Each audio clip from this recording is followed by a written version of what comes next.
Restart India presents Let's Talk Business, a talk show curated and presented by Restart India, an initiative started by Muthoot Fincorp Limited in partnership with Inc.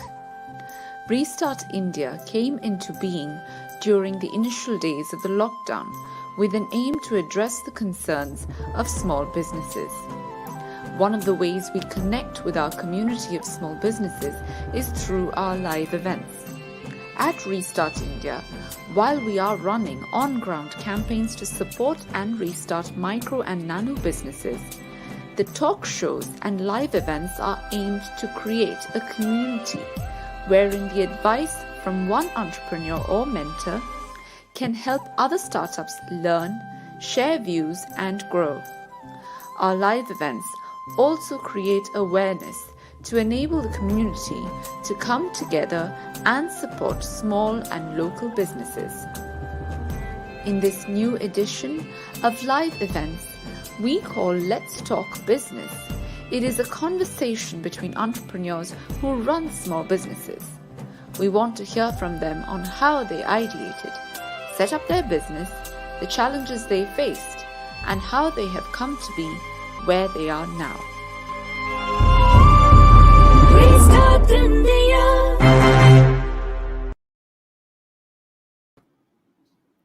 Hi, good evening everyone. I'm Tina Muthoot, Impact Director for Restart India. Hi everyone, I'm Shraddha Narayanan, Program Manager of Restart India. Both Tina and I welcome you today for another episode of Let's Talk Business. Tina, I think we have entered the official season of Indian festivals, and what we do most often in festivals is shopping. And I don't think COVID has really deterred us. We have managed to do all our shopping online. In fact, Tina, I just came across a fact that e-commerce sales have increased almost 44%. It's actually triple the sales compared to the last 10 years. You know, I'm not surprised, Shraddha. I think I would have contributed a lot to that too. Same, guilty of the same. And you know what? 60% of the overall annual sales actually happen during these 4 months. So I just wanted to ask you, we at Restart India, I mean, we've been grooming this project for almost more than a year.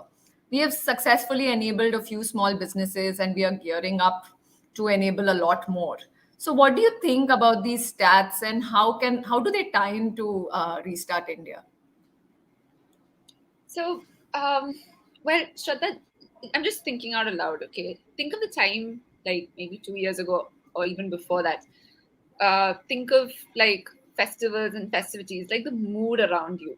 You'd look forward to shopping. You know, there's nothing that will stop you. You know that this is the time that everyone's going to step out.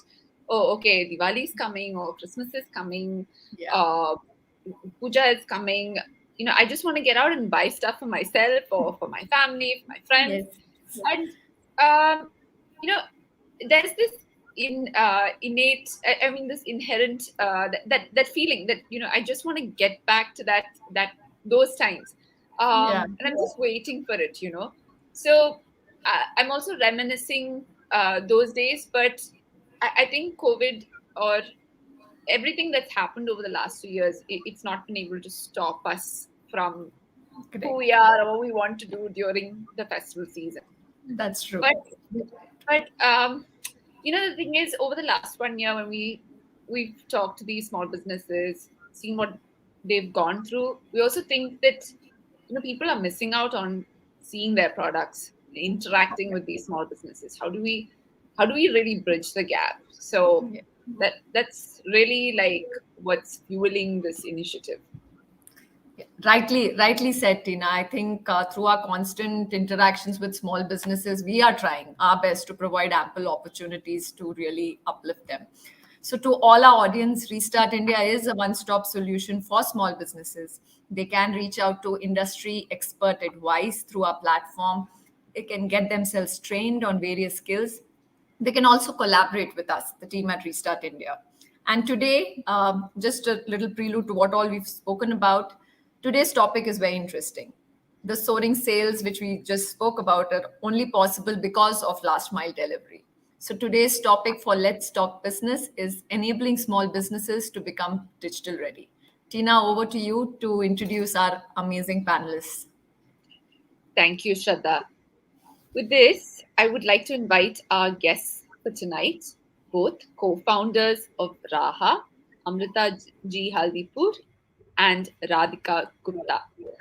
Raaha helps artisans find their way to take their intricate handmade products global. We'll get to know a little bit more about Raaha as the show progresses. Now, about Amrita. Over the period of 16 plus years, she had worn numerous hats with various companies and had etched her path from a mission driven marketer to an entrepreneur. She enjoys the process of identifying problems and transforming them into collaborative opportunities for scale. She's worked extensively in the field of brand building and marketing for UTV Broadcasting, Z Entertainment, National Geographic. And our second panelist, also a founder of Raaha, is Radhika Gupta. Radhika is an entrepreneur and consultant with over a decade of experience in nurturing, leading, and sustainably scaling businesses. She's worked with over 2,000 creative entrepreneurs and D2C brands in fashion and lifestyle through her company, Black Taxi Creative Concepts, where she led business development operations and marketing.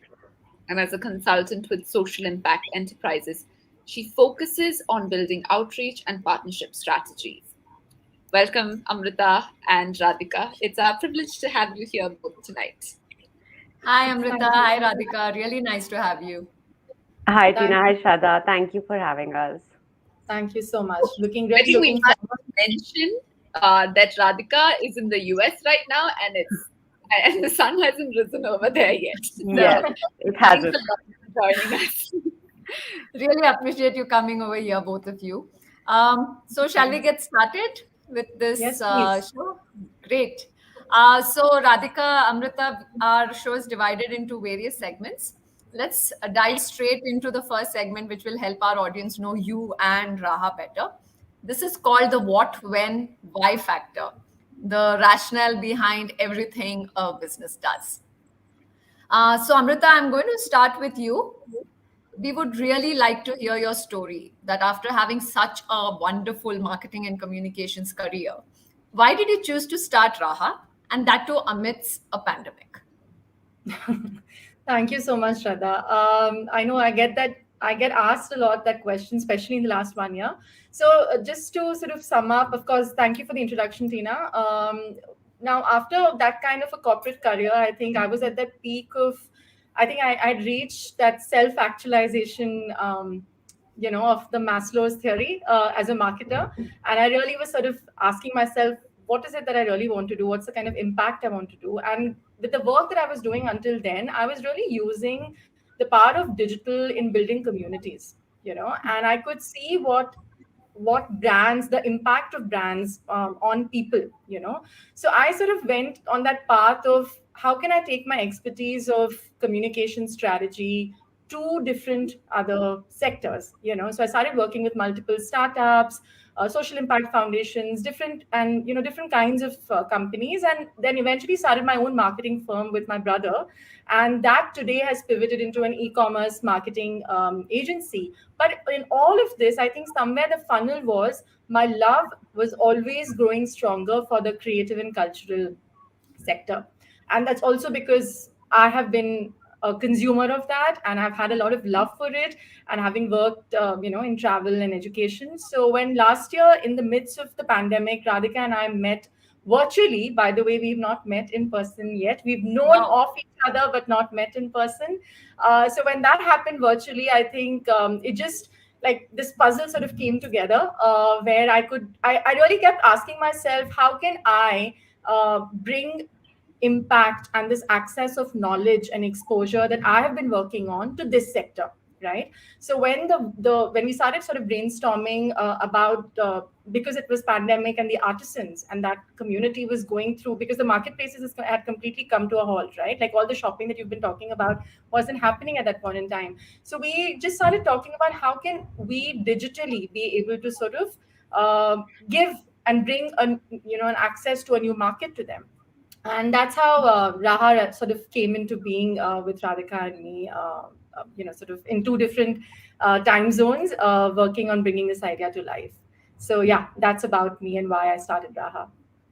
Wow, that's amazing. I mean, it's really nice to know that digital is helping so much. I mean, we wouldn't have imagined that we won't meet our co-founder and just, create a company completely digitally across continents. Radhika, about you, from business to fashion in the US and UK, what led you to start the entrepreneurial journey with Raha? Yeah, I think for me it was a little more organic, right? Like having worked in the fashion industry since the age of 19, actually, having run my own fashion label, then worked as a stylist, then went on to doing merchandising with export houses. That's actually sort of where I saw what goes in the back end of the manufacturing sector and the garment industry in India. And to me, I felt like an outlier there, right? Because I think for me, I very early on realized that I really enjoy working in social impact. And by working at export houses, it was exactly the opposite of what I sort of imagined myself doing. And the unfortunate truth about that is that the tier one in our supply chain is always very neglected. Nobody has been talking about it until more recently. And I'm talking about 2010 and 11, Shraddha and Tina. And back then, digital was still not a very big part of the retail landscape in India, right? Um, after that, I started my company, Black Taxi, which basically I've been working with small businesses in fashion and lifestyle for over 11 years now. And through Black Taxi, we've launched over 500 brands in the last 10 years and hosted about 75 trade shows. So it's predominantly been an offline model. And I think you touched upon it, Tina, as to how people are really missing that touch and feel factor with products, especially when you talk about products that are handmade. You talk about products that are very culturally inclined or that are very culturally inspired, whether it's textiles, whether it's lifestyle products, hard goods, whatever that looks like. We as a culture are very used to touching and feeling and getting emotionally attached to the product that we buy. And essentially, Black Taxi was enabling that for small designers. And, it had a really good run. And around 2016 is when I started getting very actively involved in with self-help groups and other nonprofits that were running vocational training programs for women, teaching them shibori dyeing, teaching them katha stitching, teaching them how to sew and how to pattern make, because it's just an easy ask when you want to create livelihoods for women because they are already really, really good at it. And that's where I think for me, it was my light bulb moment. I was like, okay, I can work in fashion and I can work in social impact at the same time, parallel together. These two do not have to be different, careers for me. And I think I took that a step up with, getting working as a consultant with a lot of like nonprofits that were working to generate livelihoods for women. We started a small CSR arm of Black Taxi, where we worked with brands like Udgri, Vakanksha, Sneha, and Okai even. And I think last year when the pandemic started, that's when the artisan economy sort of that puzzle piece came together for me personally, where I had been working with weavers already as a consumer and as an advocate, and through a trust that I was on the board of consultants with, which is based in Maheshwar, and started talking to them and listening their pain points rather. And I think the solution ended up becoming, officializing a company and a structure around how we can how we can support artisans, how we can support this economy, and how we can change a very, very set mindset of the consumers and the market to sort of evolve beyond buying mass manufactured products and reimagining the world of handmade for a global audience. Yeah, so that's me. That's really great, Radhika. And a lot of things you actually spoke about and what Raha stands for. We find a lot of synergy with what we are doing at Restart India. So, Tina, I can't help but ask you, a underlying message which all of us are saying is there is a, if we take them digital, there has to be a last mile delivery, right? Yeah. So, in tune with that, maybe you can tell us in that context how Restart India has evolved. Um, okay. So, like, our beginning was very humble. Our intentions were very humble as well. We just wanted to address the immediate concerns that small businesses had. So anyone could reach out to us at any point of time last year with all the queries and with the announcements that the finance minister had made and the uncertainties related to the panic. I mean, it was a moment of anxiety for everyone. But I think there was a common thread in all the concerns that all these small businesses were raising. And that was their difficulty to make sales. A difficulty to make sales in the absence of physical interaction. They're not seeing their customers anymore. There's no brick and mortar structure. They have no idea what digital is. So our first step at that point of time was to train them to use simple digital tools. Now, getting them to use digital tools means putting the product out there, like getting the word out to the customer, to their customer, that these products are there, these small businesses exist. But after that, what? Like, you have to ensure that fulfillment happens. You can't just display products and expect the sale to happen. So, I mean, with all of the steps that Restart India took, like addressing the queries, realizing that, okay, the difficulty to make sales is the problem, get them to start using digital, but then fulfillment needs to happen if they need to realize those sales. And fulfillment includes, learning how to package, ship the product, ensure that you collect payments. Do you have any service for after delivery? What about customer complaints? So all of this, if they can do it from a distance, do it remotely, can they have the systems in place? Then I think we're talking about a different era for small businesses. So yeah, that's been like our journey over the last 1 year. Awesome. I think it's really playing into the next question which I had. This is to the Raha team, but maybe Amrita, you can have a go at it first. The e-commerce industry is at a soaring high right now. Everyone is switching to online mode. Case in point, all of us are trying to do the same for small businesses, right? And you started online as well. I mean, you met digitally, you started online. So what went into the drawing board of creating Raha? How did you create it? How did you streamline it? And how did you, envision it and then bring it to reality? Would Right. love to hear your inputs. Sure. Thanks, Shraddha, for the question. So I think for us, when we met, I think, it was obviously last end of July, early August, and that was still the peak of pandemic, right? And I think the biggest challenge at that point in time was, I mean, of course, the health of the artisans and the communities, but also they were sitting on stock and which was not getting sold. And I remember like Radhika had already started that process with some of the, she was in conversations where we were like, okay, there is this stock and how do we sort of sell this? And WhatsApp was being used a lot, to be able to start selling those. And because she's based in the US, and of course, then because once I sort of came into the picture, like we started using WhatsApp as a way to be able to showcase the handloom, especially at that point in time, made by these artisans to the interested customers, right? But having said that, I think, I mean, I just want to throw some data here, is that at that point in time, it's just the way it was last year, e-commerce industry was thriving, right? Because everyone was going online. Yeah. And here, this is an industry which is the largest employer. The artisan economy is the largest employer after agriculture, right? And it's one of the most traditional industries.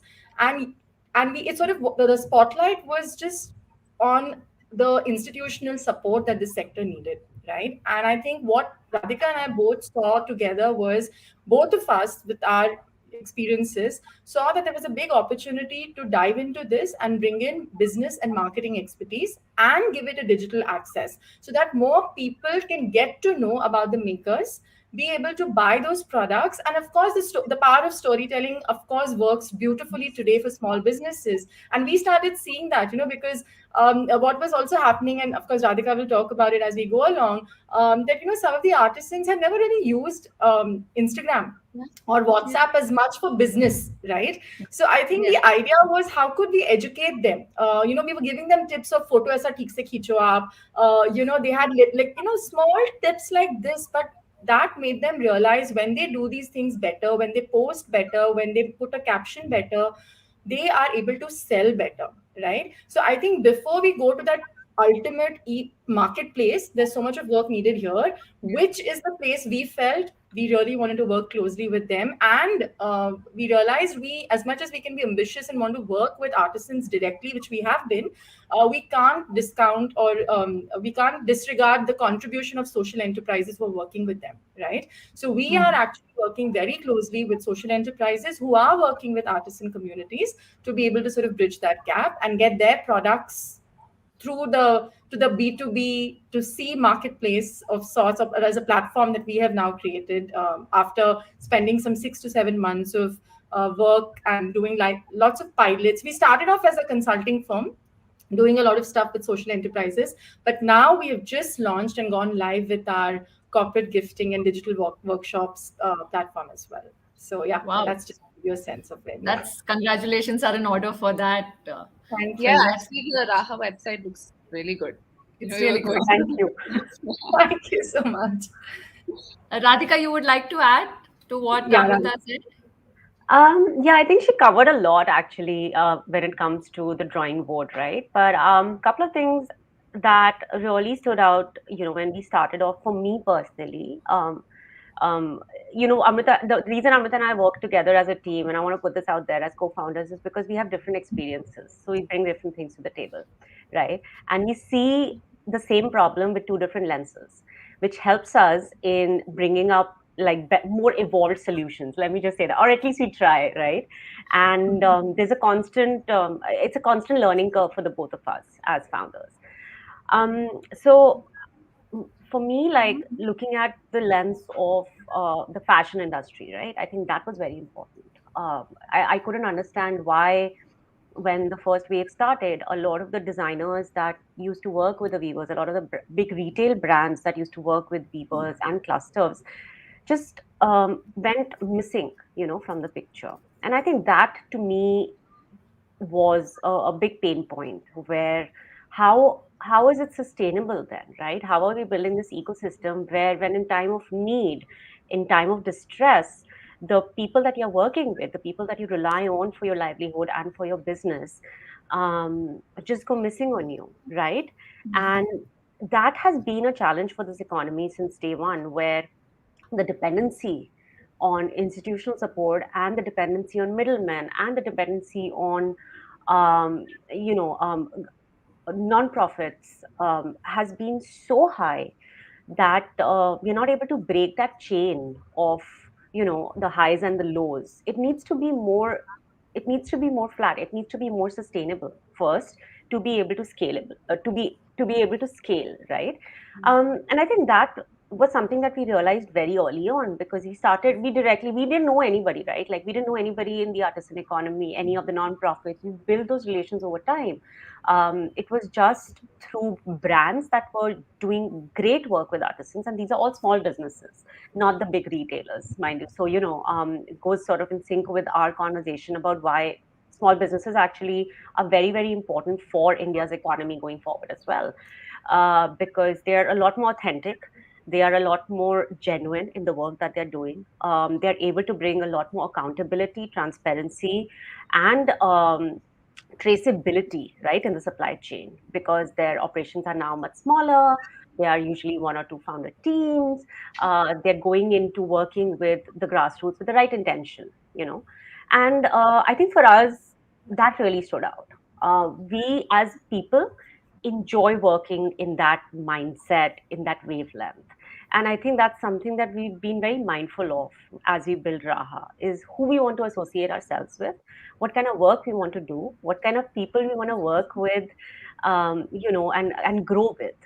Yeah. So yes, the artisans are a big part of the Raha story, but the small businesses and the social entrepreneurs that we work with are, I think, now as we move forward, a much larger part of the conversation, because I'm telling you, I mean, the kind of dedication that we've seen them have, to just make sure that the quality of life for the artisans that they're working with, is something that they're so determined to change. And we've not seen that kind of dedication in a lot of sectors. So I think that keeps us going. I think I deviated a little bit from the initial question, but yeah, I just wanted to sort of put it out there. Like, that's been a big part of the drawing board for us, or our vision. Yes. Just one very quick thing about this, since it's an e-commerce thing. I've also been observing, having worked with some, organizations which are e-commerce companies, and I think the focus is so much is on scale and growth and all of that, Yeah. and they're funded, and the monies are going, and they don't care about the quality. I mean, I'm sorry, I'm not saying that as a general statement, but the numbers and the revenues are such great focus, which is great. But here is a sector which is so dedicated to quality of not just like the dignity of life of people, but also the products they are making, right? And I think somewhere for me personally, I just felt like scale and revenue is great, but not at the cost of the people behind it, right? So I think, and that's what both of us personally are trying to always bring in. So all the filters that Radhika just spoke are those filters which we also keep checking at our end to want to work with increasingly those kind of businesses. I think both of you echo a lot of things which we have gone through, are going through, and are also discussing in our, daily meets. I think I'll defer to you, Tina. I'm sure you have something to add here. Whatever they have mentioned, do you relate it somewhere to our Restart India journey? So Amrita mentioned one word, being too ambitious. I remember that, we had this big idea of like, okay, how many businesses are we going to get to work with? We already have a network of 2 million, but, when we got down to like who these 2 million were, we realized, okay, what we see in the books aren't necessarily what they do. Maybe today they'll do this, tomorrow they'll do something else. They need to be trained in other aspects. So we've just, I wouldn't even say that we've scratched the surface. We've just barely like touched the surface with, who we've worked with over the last 1 year. And that itself has been like a huge effort. And coming to like what we need to do with them next, like I said, we're moving away from just training them to do certain things, but getting them to like focus on their actual job and being the enabler for them to like be able to sell their products to a wider market. That means, get some systems in place for them, assist them with maybe packaging, shipping, setting a process for them for collecting payments. Because even today we went through a list of small businesses who we wanted to sign up next, and we saw that like half of them only collect cash. So we're like, okay, how are we going to work with them next? Like, we need to set the system up, otherwise, we need to bring that change, otherwise we're just talking about the same situation continuing. And so that's what we have in mind for Restart India. And I think, Amrita, you mentioned a very nice point, that it's not just always about this big scale, right? It's also each and every one of these small businesses are putting their heart and soul into the products that they make. And that's actually what keeps the team at Restart India also going. I think we have a cue to go into the next segment. Let me quickly rush into that. We are talking about these very talented communities of artisans, right? Like I said, they're spending hours and hours heart and soul into it, and you get such unique products, which maybe it's good that it's fewer in numbers because they are, and it's not being produced in the mass scale. Uh, we'll go to the next segment now called Snippets from our community, and it's called Let's Watch Them. Um, Rebecca, can we play the nice video we received from Raaha to just start off the segment?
Lovely video. So Radhika, let's hear from you. Then can you maybe, like, we saw a lot of artisans. Can you tell maybe a story of an artisan that really stood out to you, what they've been doing with Raaha, and how they've developed and progressed as they've associated with Raaha? Yeah, Tina, it's really hard to pick one story, but I think let me give the story of this really young weaver that we've been working with. He was actually one of the first weavers that I started working with even before Raha came into the picture. And he is a young graduate of the Handloom School, which is basically a school training program that's based in Maheshwar, run by a trust called Women Weave. They've been doing amazing work. They work with women spinners at a project also called Godi Muri Khadi Project, and they train young, young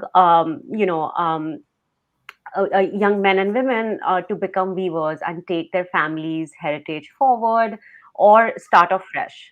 And his name is Nitin Gaur, and he's based in Maheshwar, MP, which is one of the big weaving clusters of our country. Maheshwari saris are very famous. And Nitin and we started speaking during the first lockdown last year. At that point, he had just started his business, something called Ruhi Handloom, and a lot of stock, very excited to dive in. The demand was just picking up for handlooms. Handlooms had become very trendy, thanks to brands like Korang, Raw Mango. People had really embraced that handloom wave again, and it was a really exciting time. So yeah, we started working with him in the first lockdown when he was a very, very small brand, didn't even have a logo, didn't know what he was doing, and just knew that I'm very good at my work and this is a product that I want to sell. I'll figure out around the way. A very, very determined young, inspiring human. And yeah, come first lockdown, he's actually the one who pushed us to start doing these digital trainings. He said, don't worry, I have 5 people who I will bring. I know it'll be beneficial for them. And we literally started with something as small as let's start your Instagram accounts, right? Like, let's start your Facebook accounts. Let's see how we can use. But then for Instagram and Facebook, like you said, you need photographs, because now photographs of a product were the only touch point that you know the vendors, any vendor, had to the consumer. So, we went through this whole curve of digital trainings with Instagram, with how to create bills, how to, what customer services, how do you broadcast messages on WhatsApp, how do you create an Excel sheet of your database, don't store numbers, make sure what happens after your phone crashes. right? You lose all your clients. These are small things which we actually, don't really think about in our day-to-day lives, but these are big challenges that artisans are facing, because digital. See, we have to understand that things have worked in a certain way and format for a very long time. So that change, it will come, but it needs time, right, to come, and it has to be slow for it to be quality change. Otherwise, if we start loading all this information, this digital world that we are very comfortable in, onto them, it's going to get very overwhelming, and it's going to become a quantity game versus a quality game. So, we took it very slow. We started focusing on one channel at a time. We did WhatsApp, then we did Instagram and Facebook, then we did customer service, then we did follow ups, then we did how to speak to customers. And, I think you also touched on it, Tina. What is after sale service? How do you improve your logistics? How do you improve your packaging? How do you make the experience more personal for the customer, so much so that the customer doesn't need to go anywhere else. If the customer wants saris, they know that they're getting a quality product at the true value of the product directly from the weaver. Going back to Nitin, yeah, I think he embraced that digital change and that digital integration so well that it was really inspiring and validating for us, because none of us knew what we were doing at the beginning of the pandemic. We were just, there was a lot of trial and error. Yeah, I think with Nitin, we've seen the trajectory of him going from 100 followers on Instagram to now some 2,500 followers who are very, very engaged and active. He's selling to a lot of aggregators. He's on e-commerce platforms. Through Raaha, he sold about, I want to say, 260 pieces right now as of today. Wow. And yeah, he went into B2B. We've developed he soon realized with being with us that textiles is a great option. It can't just be saris, because then you're limiting your consumer database, right? You need to reach out to more people. He ventured into menswear. He started making kurtas. He was so willing to experiment and evolve as a business, and he just didn't do that for himself, right? And I think that's what stands out. He took other people around him, because Maheshwar, there are 3,000 weaving families in that one town, and there's a lot of competition, right? But he said, you know what, I will take products of other weavers who I work with, and I'll be the point of contact. So he actually really brought in that collaborative emotion into it. This was the first lockdown. Come the second lockdown, things started opening up a little bit in the middle. That's actually when we pushed him to register his company. He said, no, I want to start making GST bills. I want to start taking payments online, because I know this is a challenge for customers. I can't continue to take money into GPay accounts. So then there was the financial digitalization aspect of his business. During the second lockdown, I think he was so confident about what he was doing, right? That he's even actually given a beautiful.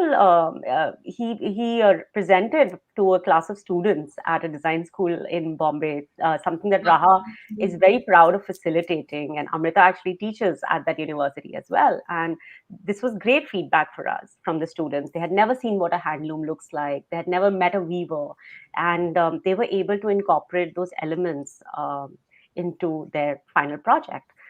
Come the second lockdown, I think Nitin was in a place of a lot of confidence, where he felt that, okay, there's somebody who's got his back. And this is just my, interpretation of it, that we went into a whole lot of fundraising when the second lockdown started. And he came up and said, look, there are 3,000 weaver families in Maheshwar. If you can fundraise, if Raha can fundraise in the US and in India through your contacts, I will manage all the ground operations. And he did that. I have goosebumps while I'm talking about this, but he single-handedly has stepped in as the operations manager for our nonprofit arm, and has distributed, collected, made ration kits for 300 families in Maheshwar and taken care of it. Like, all of the operations was managed by him. And I think for us, that's a true success story of just in 365 days, if you equip weavers and artisans with the right tools, or any small business with the right tools and the right resources, give them the exposure, create that awareness, it can really change a person's confidence about their self ability to able to scale their business their marketing abilities. I mean, he's so good at marketing now. He makes reels like you can't imagine. He has the latest songs. He knows exactly what reels are. He's doing those trainings for other weavers now, and it's amazing. We've sort of become like this umbrella organization for him, where if there is any, I think we can call ourselves advisors in his company now. We're trying to move him to that level of conversations. Yeah. Yeah. Yeah, so I think that for us is a true success story. Of course, like his family has been weaving for the last 20 years, and his mom, his sister-in-law, everybody's a part of the family business. And that for us also is very inspiring, where he comes from a mindset where, every time we'll ask him for a picture, one of the pictures you saw was of his mom, Kalabai.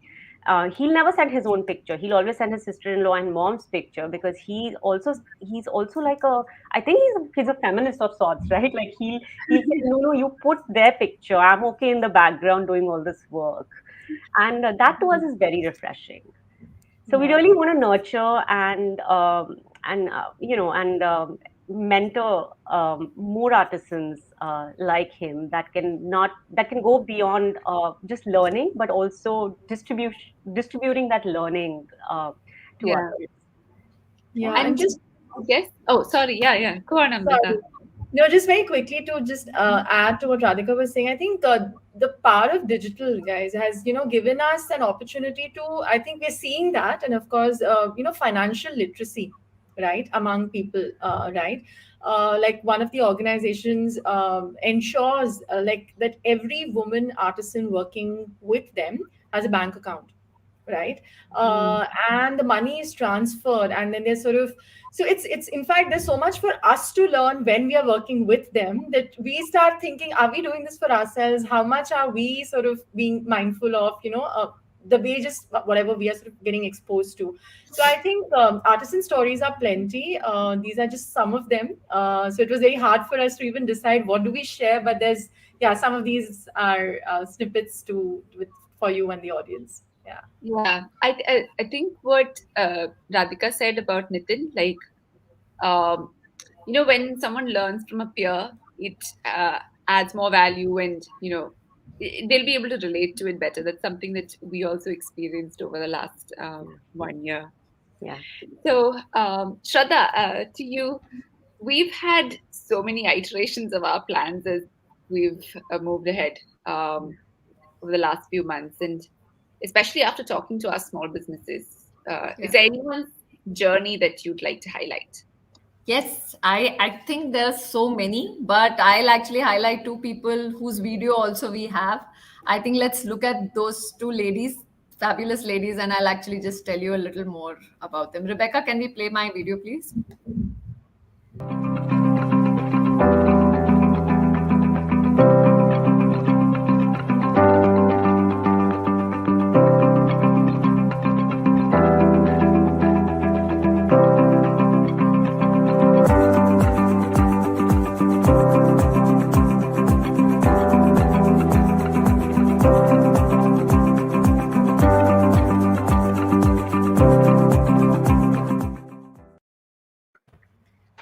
You know why I picked these two ladies? Because I myself am a very satisfied customer. I have bought from these lovely ladies. This has been when we have started launching what Tina mentioned in the start, called the Restart India Enabler Model. We want to showcase the products of some of the small businesses we've spoken to and put them on, showcase it in such a way that they reach out to more audience, because a lot of them are unable to do that. We become the front face for it. So we've gone through these exercises. We've spoken to a lot of people. We selected these products, and the initial pilot run, which we did, was only to our family and friends, because we also wanted to see they feel that that is their lead time, how much they can make that product in, and when they can send it. So Minimol is actually the person who made this neti patam. I think you can see. This is what we use in Kerala for decoration of the elephants, the temple elephants. I saw her photograph first, and I was like, wow, this looks really good. And she was making it in multiple different sizes. There was 1.5 feet, 2 feet, 3 feet, 3.5 feet, and 4 feet long. I actually ordered 2 feet, but this is much more than that. When I received it, I'm like, wow, this is amazing, because the 2 feet I think is only the gold plate which she has done, but there is also a lot of other work which is gone into it, and everything is handmade. When I actually looked at it, the photographs don't do justice to how beautiful this actually looks. Everything, every bead is handmade and it's stuck. And she was actually telling us that it takes her between 15 to 30 days to actually, ensure that everything is done really beautifully. So I think I'm one satisfied customer. I love this product, and I really wish that this reaches out to a lot of people. Mansa is the other lady I wanted to talk about. Hers, we had to talk to her multiple number of times because a coconut shell product is Oh, breakable. nice. So she makes two. I had ordered this one, and I found a very useful way. I put the keys, my house keys, into it and keep it near the door. I was wondering how I'm going to use it, but that's so. This is like three shells actually. So one is here, and she's put some carving in it and done this. So here we had a challenge. How are you going to package it? It shouldn't break, right? So we ourselves have ordered a few things and got it in place, and now we can advise her on how better, do a bubble wrap or do something else and do it. But just the way she has handcrafted it and she's given it, I think it's really tremendous. And these are just two people I selected because I could actually display their products as well. In fact, I like to tell one more thing. In our previous live event, we had a lovely lady called Chitra. She is a self-starter small business owner, right? She makes handmade jewelry. So what I'm wearing today is from her. The way she spoke in our Let's Talk business about how she curates her jewelry made me want to buy it, and I bought it immediately. So I think, yeah, today I am representing all the small businesses that we promote here at Restart India, and I really hope everybody gets inspired by these stories. And one thing which Amrita, you and Radhika both mentioned is the power of storytelling. And now that we cannot hold all these products in hand and see it, what can we do, as Raha, as Restart India, to tell these stories, which makes that emotional connect? Now that I know about Nitin, I really want to buy, all those saris. Something similar. Once we talk about the Yeah. people, make it human. Everyone does tend to relate, and I think that also is very, very powerful, even if you can't touch the products. So Tina, yes, that is something. I know I have a lot more stories like Amrita mentioned, but I'll stick to this for now. Thanks, Shraddha. So, yeah, now we know who we work with. But, on the surface, it might just look like we take orders, we fulfill them. But there are like so many challenges if we have to break it down into small steps, the supply chain, managing logistics, and all of that. So, maybe we'll get to know a little bit about the challenges and the gyan behind it. We'll go into the next segment, gyan time.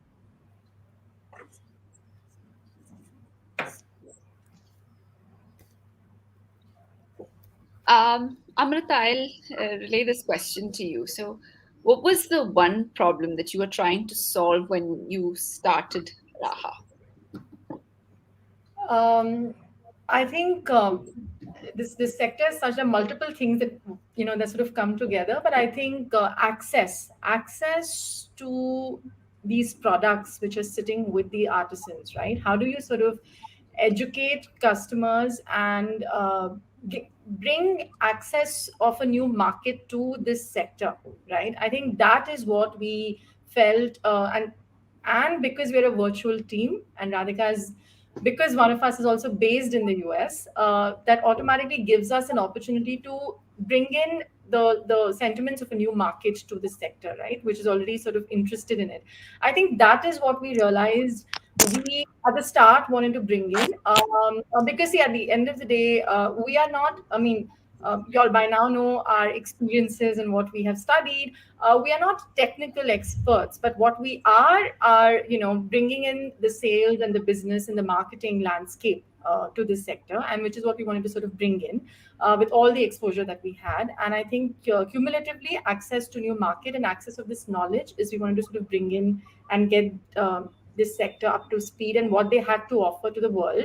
And I think one of the reasons we are B2B in nature is also because we realized that we wanted to bring, so there are a lot of D2C players obviously as well, which are doing a phenomenal job. We felt increasingly that bulk orders is what we would love to sort of bring in through what we are trying to do, because that also makes a lot of business sense for the on social enterprise and the artisans. So how can we have and again, I think the whole thing was, how can we have corporates be more engaged in this, I think was one of the things. Now, I'll give an example for sure that I have had many corporate gifts, which either I had commissioned back in the day or I was gifted, which have continued to lie in the cupboard, right? Yes. And they are either made in plastic or whatever. They were not thoughtfully, like, I wish I had this intent then. I think the whole idea was, how can we bring intent to the in the for the corporates to want to engage with the handmade, and what are the value creating ways we can do this for them. So corporate gifting is one, and of course also doing a lot of employee engagement activities where they can do digital workshops with artisans, right? So we did one for one of the brands, where there was a Madhubani artist who taught the employees how to make Madhubani art. And at the end of it, there was such a great cultural experience. So I think that access is what is making us, digital access is giving us this opportunity to be the provider and a platform for this. Yeah. So that's what we're trying to sort of bring in. I think these workshops also like ensure that the art form sustains. People are aware of it, and it shouldn't ever die out. So yeah. Radhika, maybe you can explain the steps that you take to manage the supply chain, because I know that Raaha works with a lot of social organizations, and that's one of your USPs. Maybe you can go a little deeper into that. Yeah, so I'll start with a more theory answer, Tina, because I think it's important. And most of the times, these bookish things, when practiced, actually turn out to be great strategies. So I think the key for us, we have one simple strategy, is right, that building really strong relationships with the people that we work with, and also having sustainable partnerships is very important for us, right? Because if we can depend on our vendors, our suppliers, I think half of our supply chain struggle is already taken out. There's this trust building equation, and I think a lot of businesses need to have that. There's been this like lack of trust in this industry where um, and I think that's because there's no structure, and there are no policies in place, right? That's a whole different conversations to have. But as far as supply chain is concerned, I think we were very clear from the day one that collaborations and sustainable partnerships is our way to go, and that's how we are going to reduce our risk, right? So partnerships with companies, partnerships with manufacturers or artisan units or nonprofits who we can actually depend on to deliver. So that's a big part of our strategy. But to go more technical into it, I think I'll start with 5 pointers, right? And I'll make it very short and straightforward. I think one, I touched on it, dependable partnerships, whether it's your raw materials, whether it's your logistic partners, your shipping tie-ups, your packaging, or whether it's your design. Just make sure that there's trust, transparency, and accountability, right, together. I think the second one, which is relevant to the conversation we're having today, is use technology, right? Like leverage. It's something we've shied away from, both Amrita and I, because we don't come from tech backgrounds, and usually, we because we don't know the product very well, it's really hard for us to justify integrating that into what we are building. But I think very early on, our advisors gave us a wake-up call saying that use technology. They are you have access to QR codes now, which you can do so much with. You have access to trackers. Give consumers or give your clients the ease to build that trust with, right? Like in your supply chain as well. Let them know where their product is. I think that's very important. I think more and more consumers are going towards that direction where they really want to know like the process, also dive into the business, right? that they're investing in. I think number three is that study your process as a business. Know exactly what you're doing. We spoke about last mile delivery, right? Now, understanding your supply chain is very important. I think that's something, if I have to be completely honest, I think that's something that we are still understanding. I don't think we've nailed that either as a company because we're just starting off, right? We know the problem we are trying to solve very well. And we know who our customer is, we know where the product is coming from. Whatever happens in between is something that we are still studying. But I think it's important to know that process very well for a company to be able to um, create internal solutions to make that process more streamlined for ourselves, right? And honestly speaking, the last 2 years for supply chains and logistics have been all over the place, and it's you don't really know what's to come next, right? And I think, especially for lean teams, that's very important that you're really familiar with everything that's happening from where the product is being made to who's receiving the product and what happens after the person receives the product as well. That's an important connection to continue building. And then I think optimizing resources. And this is especially like if there are people listening who are single founders, I think this is such a key part of your a business. We get so used to micromanaging everything, but we really need to learn to outsource. And I think most of the times we are very apprehensive of the financial liability that comes with outsourcing, which is why we consider ourselves, we can do it all. But I think to have strong operations, we need strong logistic partners who know how to do their job. We can't do it all. So outsource it, freelancers, part-time employees are great ways and resources to, leverage that and try to find places, right? This is something we always do with our artisans as well, is try to find a space in your supply chain or in your process where you can sort of, you know, cut some costs. Like what are the unnecessary expenditures that we are doing, and use that to make your logistics more stronger.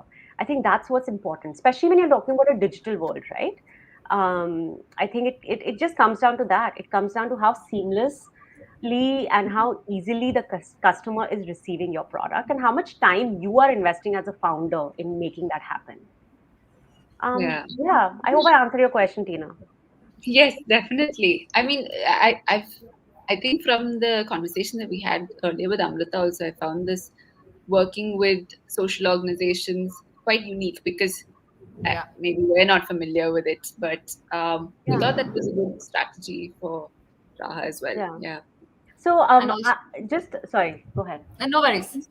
I think just to put it out there, we say social enterprises, but this idea of social enterprises is not necessarily non-profits, right? Like these are brands and these are enterprises that are for profit. These are these are people who come from who know business. Like they know, they like some of them are MBAs, some of them have graduated from the best of design schools, and they choose to do this, but they have that knowledge and skill set to be able to drive business, to be able to drive marketing, to be able to take a product and package it well and sell it to the customer while telling that story, right? So it kind of made our work really easy, because I felt like they were holding the fort for us. All we had to do was, like Amrita said, give that access digitally while we try to solve another massive problem, which is the waste that corporate gifting generates for the world and the landfill contribution that they make. So, sustainability and ethically manufactured and ethically made products is another big part of our story, which I think should be a part of a lot of businesses' stories now going forward. Yeah, I think we already have multiple topics which we can discuss, in our future Let's Talk business series. One important point which you said is not always social impact needs to be something which is non-profit. I remember something which Tina mentioned in one of our meetings, profit with a purpose. And I think I've written that down. I've written that down and I've stuck it. Sorry, Shraddha, you were saying something after you're done. No, I'm done. Please. No, I just wanted to say that I think, one of the things that when Radhika and we both of us started working, we were so mindful of, the language we used and what, because I think one of the things we're very clear about is we're a for-profit social enterprise, right? And we would want, so legally you could be a non-profit, but you should not, I mean, the idea of for profit, non-profit is so skewed over the last few years that I think, which is why this sector needs to be taken even more seriously, because everyone needs to speak about business. You may Yes. be small, you could be a micro entrepreneur, but why shouldn't you think about business just because you are Yeah. a non-profit, legally in Yeah. terms of entity? So I think, Completely. yeah, completely with you on that. Great. Shraddha, why don't we take some audience questions? Audience questions now. Yeah.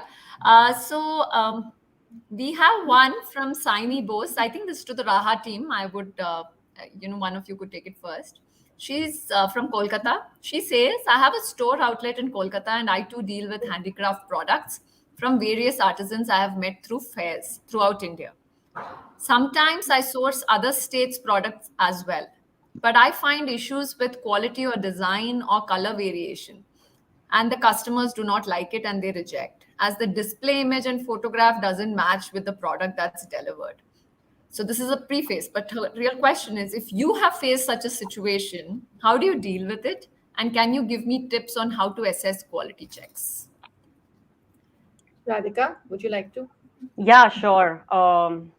Sayani, we have a lot of experience in this, and this is a very, very, very big gap that a lot of people working with artisans are trying to address. And unfortunately, the only way to fix this is to push artisans to take better product pictures, right? I think this is something that we've been doing, where we've hosted photography workshops for 10 to 12 artisans, and we divide these workshops as per product, because the strategy or the techniques to take pictures of textiles cannot be the same to take pictures of, say, the coconut shell, or um, any other sort of hard goods.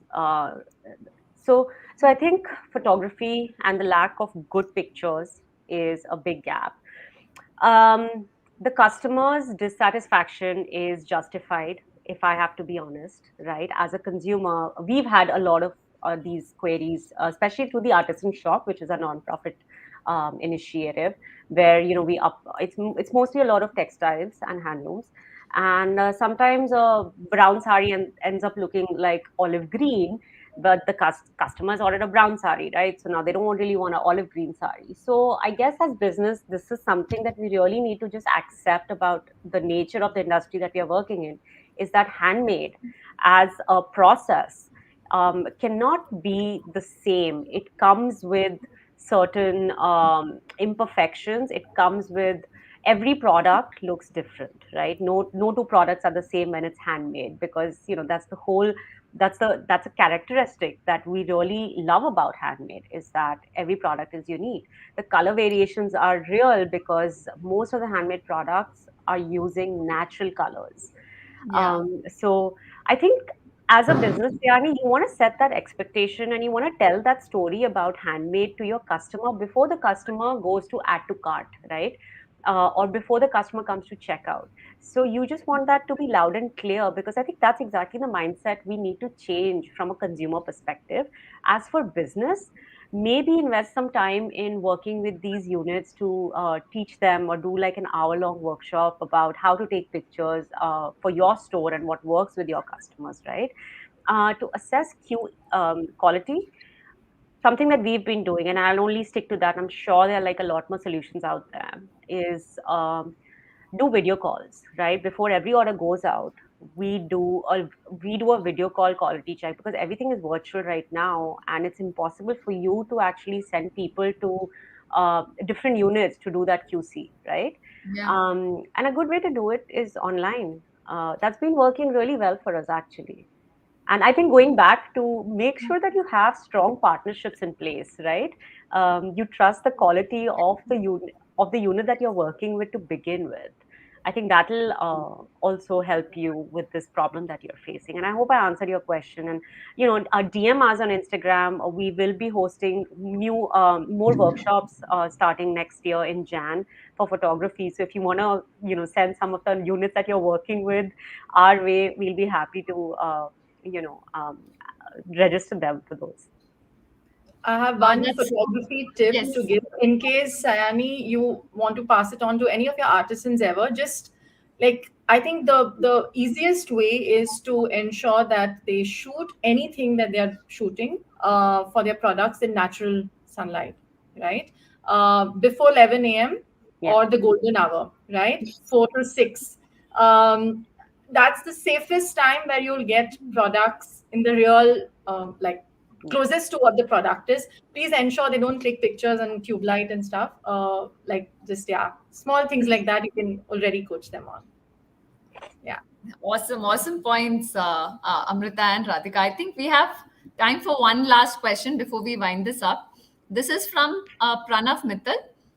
He's not specified where he's from, but he asks, how can we create more trustable supply chain when majorly current supply chains are unregulated? Pranav, if you have an answer to this, please help us as well. Because yourselves are trying to figure this out. Yeah, currently is an anomaly like the world is facing, right? Supply chains are broken, supply chains are irregulated, and again, I think it goes back to integrating technology or traceability. And I think once there's traceability, there's trust in the supply chain itself, knowing exactly where your product is, who's handling it, when it's reaching. I think those are questions we ask ourselves a lot. Like we would want to know, right, as consumers, if we paid for a product. And now, um, yeah, I think that's my only suggestion here. I don't really have like a one-stop solution to this because I also don't know again what type of product you are working with, and whether you're dealing with bulk orders or you're a D2C business. I don't know the nature of your business, but usually D2C supply chains are pretty open right now. If I have to be honest, it's the bulk supply chains which are a little broken. In fact, D2C is flourishing at the moment, and the rates of shipping have gone up thanks to the festive season and the demand. So it's always a demand and supply conversation, I think, with this as well. Great. Thank you. I would like to tell the audience that we at Restart India support small businesses because we value their presence. And I think we have found partners in arms. I think Raaha, we need many more Restart Indias and many more Raahas to, ensure that the small businesses and the artisan and the handicraft community actually is able to showcase what they really do. And we urge everyone who's watching that you are also going to step out and shop or shop online. Please do try and help a small nano business in your locality if possible. Diwali is coming, maybe some diyas. And if you can do, record a short video of yourself and of the shop. And please do tag us using these hashtags, hashtag small business, hashtag support local, hashtag support small and local business support. We will feature the best small business restart stories in our live events. Thank you so much, Amrita and Radhika, for joining us and really sharing some amazing insights. And I think you've given us topics for, I think, another 5-6 Let's Talk businesses. There's just so much to discuss with like-minded people. Tina, would you have something in closing before we? No, I think there was a lot of learning from Radhika and Amrita. I mean, even they keep saying, okay, they've just been doing this for 1 year, but I think they've set up like an amazing system with Radhika's.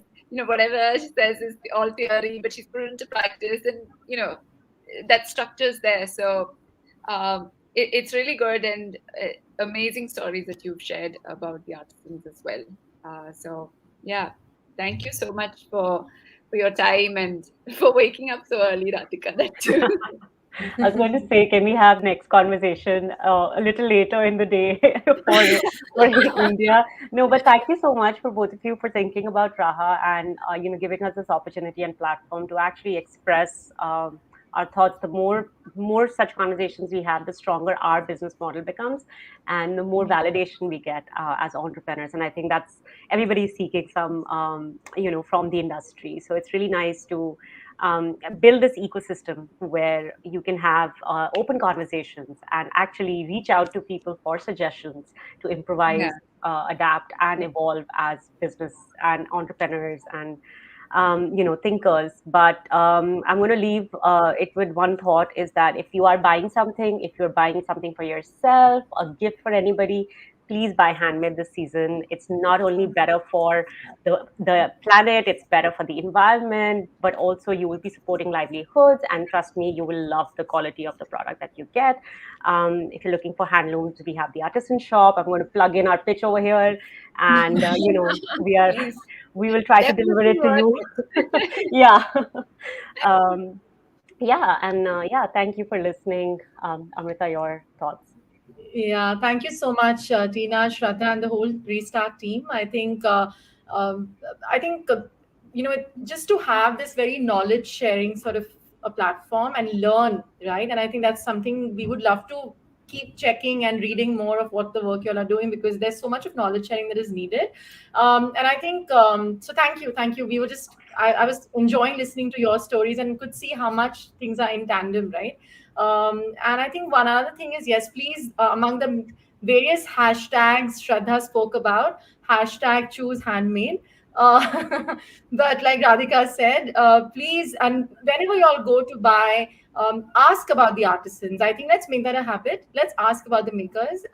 Let's Because they make it with so much love. Let's ask about the makers and the artisans who are putting that kind of creativity in baking those products for all of us, right? So I think that's the message from collectively from Team Raha for all of you. Yeah. Yeah. Yes. And if Thank there are you any so other much. questions, we'll be happy to answer. You can send it our way. I know we are short of Yes, time, but yeah. please. I think, audience, if you have more questions which we couldn't get to, we'll be happy to get it answered by the Raha team and post it on our Restart India website, and you can go and check it out there. So thank you, Absolutely. everyone. Thank you so much. Thank And you. very good night to everyone. Thank you. Good Thank night. you. Thank you. Thank you. Bye. Bye.